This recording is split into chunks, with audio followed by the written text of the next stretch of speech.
درود بر شما عزیزان و همراهان همیشگی من در کانال نیک. قبل از هر چیز میخواستم به خاطر حمایتاتون، به خاطر لایک ها و کامنتاتون و اینکه کانالمون رو سابسکرایب کردین ازتون تشکر کنم و عشق رو از اینجا از قلبم به تک تک شما بفرستم. امیدوارم هر جا که هستین تنتون سالم باشه و لبتون خندون.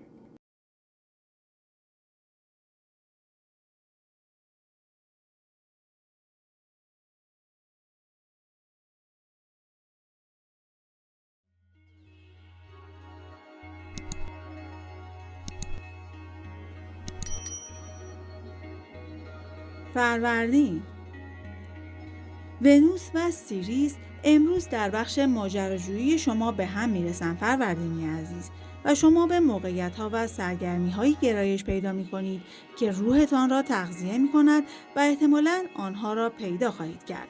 ممکن است از یادگیری یا یک تجربه جدید کاملاً لذت ببرید. یا یک بحث جالب یا تبادل نظر شما را در حال حاضر به پیش میبرد. روز به نفع راه‌های جدید تعامل و همکاری است. ممکن است یک پروژه هیجان انگیز وجود داشته باشد که روال معمول شما را بشکند. با پیشروی روز مراقب ارتباطات بی‌حوصله و تکانشی و تنش‌های مربوط به تغییرات برنامه باشید. ماه روز را در نشان شما می‌گذراند و احساسات آنی هستند. امروز به سختی می‌توان احساسات، خواسته‌ها و نیازهای شما را انکار کرد. مراقب باشید که مسائل را خیلی شخصی نگیرید. به خصوص اگر فشارهایی برای انجام یک قانون یا تعهد وجود دارد. با این حال زمان خوبی برای تماس با احساسات خود است.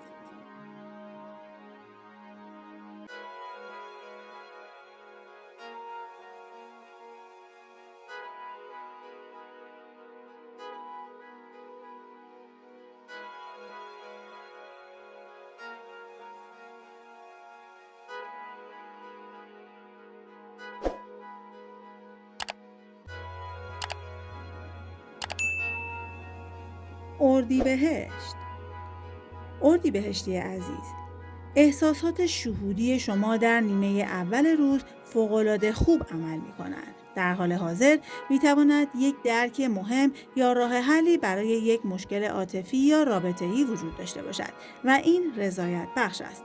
حرکات مراقبتی و تعادل با افراد نزدیک شما در کانون توجه است یا اکنون به یک دوست یا یک شریک عشقی نزدیکتر می‌شوید. ممکن است از یک فعالیت جذاب، تحقیق یا حل یک معما کاملا لذت ببرید. با گذشت روز صبر به این راحتی ها نیست. ممکن است با افرادی که به نظر نمی آید قادر به ابراز ایده ها یا نظرات خود با احترام به دیگران هستند مشکلاتی پیش آید. سعی کنید موضوعات را در چارچوب مناسبی نگه دارید. مراقب اقدامات و ارتباطات عجولانه نیز باشید. سعی کنید انرژی اضافی را صرف کاری کنید که واقعاً دوست دارید انجام دهید. ممکن است شخص، موضوع یا سرگرمی پیدا کنید که شما را هیجان زده کند یا دیدگاه جدیدی به شما بدهد.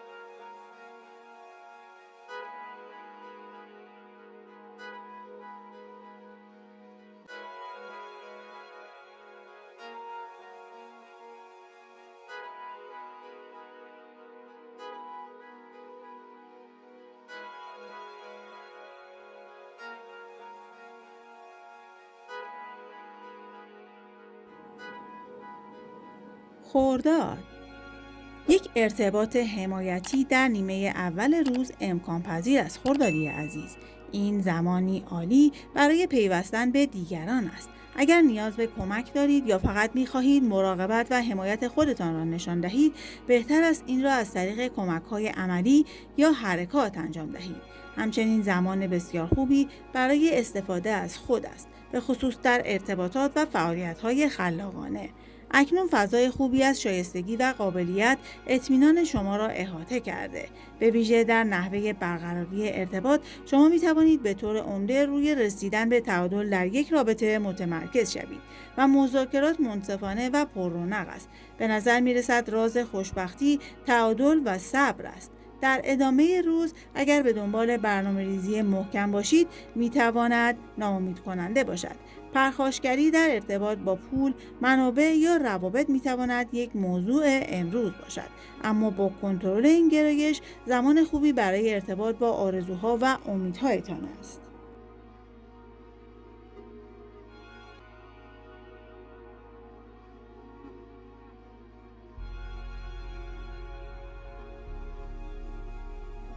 تیر در نیمه اول روز ممکن است از زیبایی‌های دلپذیر یا چیزی که کارهای روزانه را کمی آسان‌تر می‌کند لذت ببرید. تیر ماهی عزیز، ممکن است از ارتباط با یک همکار یا کسی که با او وقت می‌گذرانید کاملاً لذت ببرید، زیرا ونوس و سیریس در خانه ششم خورشیدی شما همسو می‌شوند. می‌توانید اطلاعات ارزشمندی را بیاموزید که به تحقق خواسته‌های شما کمک می‌کند یا از اهداف سلامتی‌تان حمایت می‌کند. بهترین نتایج از نزدیکی به جهان با رویکردی آرام و خلاقانه به دست می آید. اگرچه با گذشت روز این کار کمی دشوار است، زیرا ذهن ما کمی پراکنده تر است. با ماه در بالای نمودار خورشیدی شما در تمام طول روز زمان آن رسیده که به مسئولیت‌های خود هم در قبال خود و هم دیگران توجه بیشتری داشته باشید. سعی کنید در مورد رعایت قوانین صبور باشید و اهداف خود را در ذهن داشته باشید.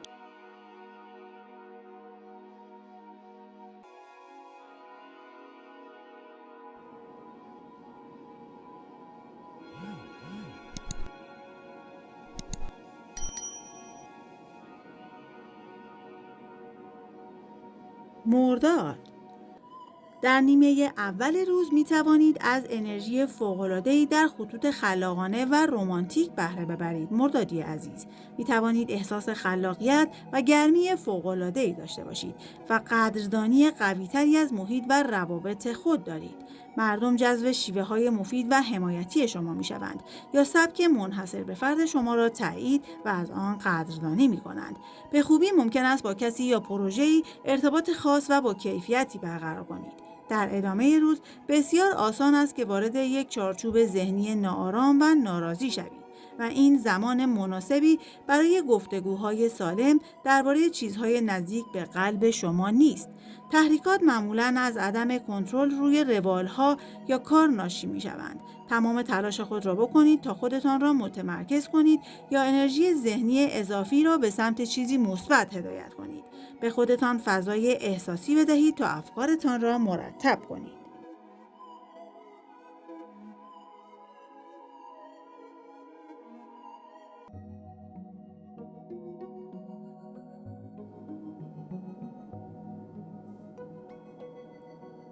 شهریور در نیمه اول روز شهریوری عزیز، توجه ویژه به دنیای درونتان لذت بخش است. تأثیر گرم در بخش خانه و خانواده مراقبت از زندگی شخصی شما را تشویق می کند. زمان خوبی است تا نگرانی خود را نسبت به دیگران نشان دهید و همچنین خود را نوازش کنید. توجه به زیبایی، تعادل و راحتی در نمای خانه می تواند رضایت بخش باشد. فعالیت‌ها و تنظیمات کمکار در تمرکز مثبت هستند. در ادامه روز نیاز به انعطاف و سرعت دارد، اما مراقب تکانشگری باشید که بعید است به شما کمک کند. با ماه در خانه هشتم خورشیدی خود در تمام طول روز شما تمایل دارید همه چیز را به دل بگیرید. انطباق پذیری اکنون پاداش‌هایی به همراه دارد و در حالی که می توانید کمی احساس بی‌حوصلگی کنید، بهتر از تغییرات کوچک و قابل کنترلی را اعمال کنید.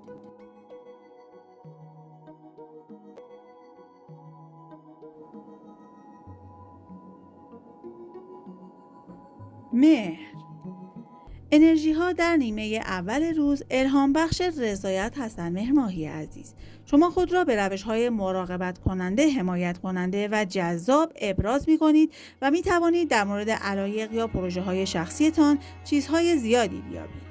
ممکن است توافقات و تعهداتی صورت گیرد. زمان خوبی است تا در مورد خود و افراد مهم زندگیتان بیشتر بدانید. با این حال با گذشت روز احساس توهین یا ناامیدی آسان است، اما تنش‌ها ممکن است به تمایل به بهبود خلاصه شوند.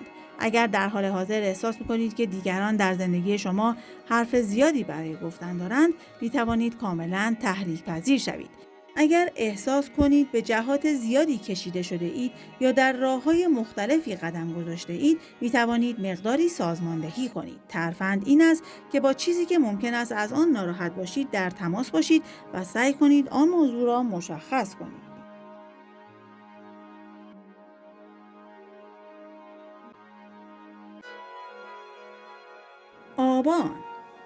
آبان ماهی عزیز، در نیمه اول روز تأثیرات باعث می شود از فعالیت‌های راحت لذت ببرید. همچنین زمان خوبی برای رسیدگی به پروژه‌های خانگی یا رسیدگی به امور با ارزش و پول است. حس مالی شما در حال حاضر فوق‌العاده است. با توجه و محبت بیشتر به امور عملی خود، رضایت بیشتری نسبت به معمول به دست خواهید آورد. در ادامه روز انرژی‌ها کمی استرس‌زاتر می‌شود. ممکن است تضاد در منافع شخصی وجود داشته باشد. گرایش به سمت اشتباه در حال حاضر قوی است، اما چیزی که نتوانید از عهده آن برآیید وجود ندارد. ماه امروز شما را تشویق می‌کند که روی چیزهای کوچک و پایان‌های سست زندگی خود تمرکز کنید. حواس پرتی‌ها می‌توانند بهره‌وری را تضعیف کنند، به ویژه وقتی در مورد یک پروژه یا ایده هیجان زده هستید و ممکن است عصبانی باشید. با این حال شما با انگیزه هستید و با تلاش بیشتر برای تمرکز در فرم بسیار خوبی قرار می‌گیرید.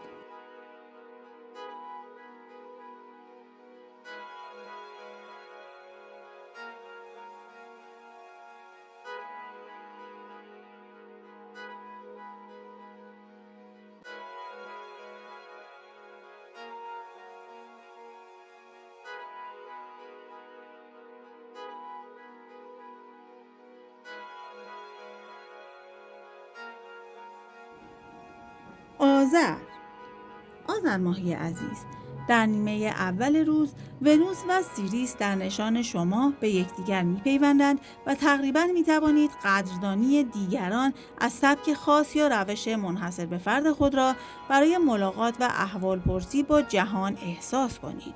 شما پرجنب و جوش و جذاب هستید و به طرز دلپذیری خودنمایی می‌کنید. ایده‌هایی برای مسائل مالی یا تجاری می‌تواند قابل توجه باشد. شما در حال حاضر خود شروع کننده هستید و این احساس خوبی دارد. با گذشت روز ممکن است کمی بی‌صبری یا تفکر پراکنده یا حواس پرتی وجود داشته باشد. سعی کنید تا حد امکان انعطاف پذیر و سازگار باشید. مراقب حالت تدافعی یا تمایل به اثبات چیزی باشید. رسیدن به یک سازش و تعادل ممکن است طاقت فرسا باشد، اما در نهایت ارزشمند است. فشار بیش از حد برای پاسخها می تواند منجر به استرس بی‌مورد شود.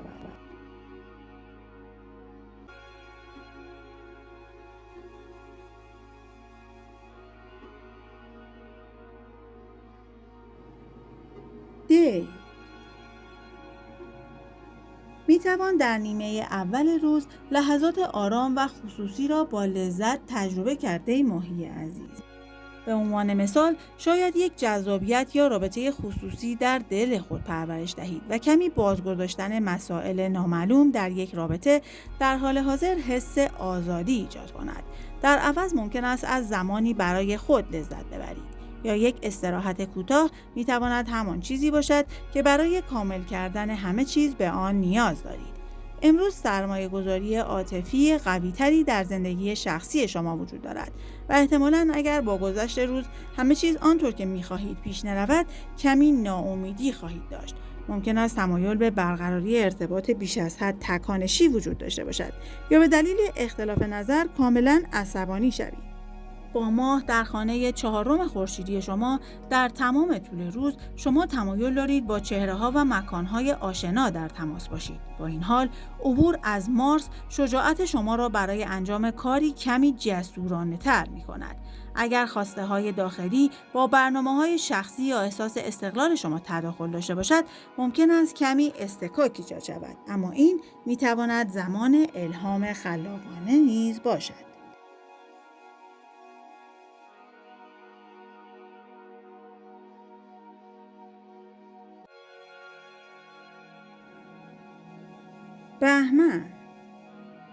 بهمن ماهی عزیز، زمانی که ونوس و سیریس در بخش اجتماعی شما همسو می‌شوند، می‌تواند در نیمه اول روز با دوستان یا شبکه‌ها یا جامعه شما ارتباط شفابخش و شادی وجود داشته باشد.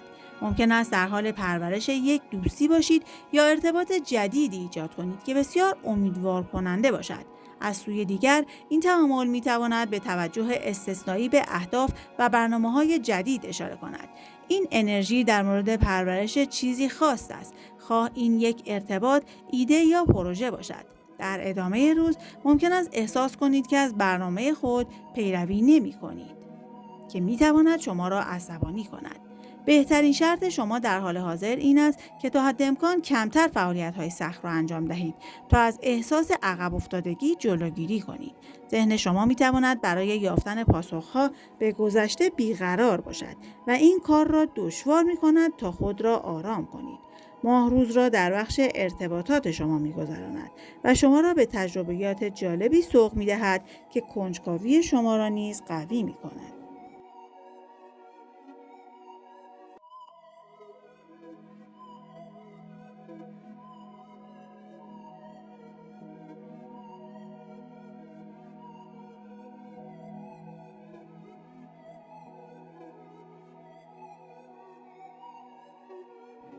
اسفند.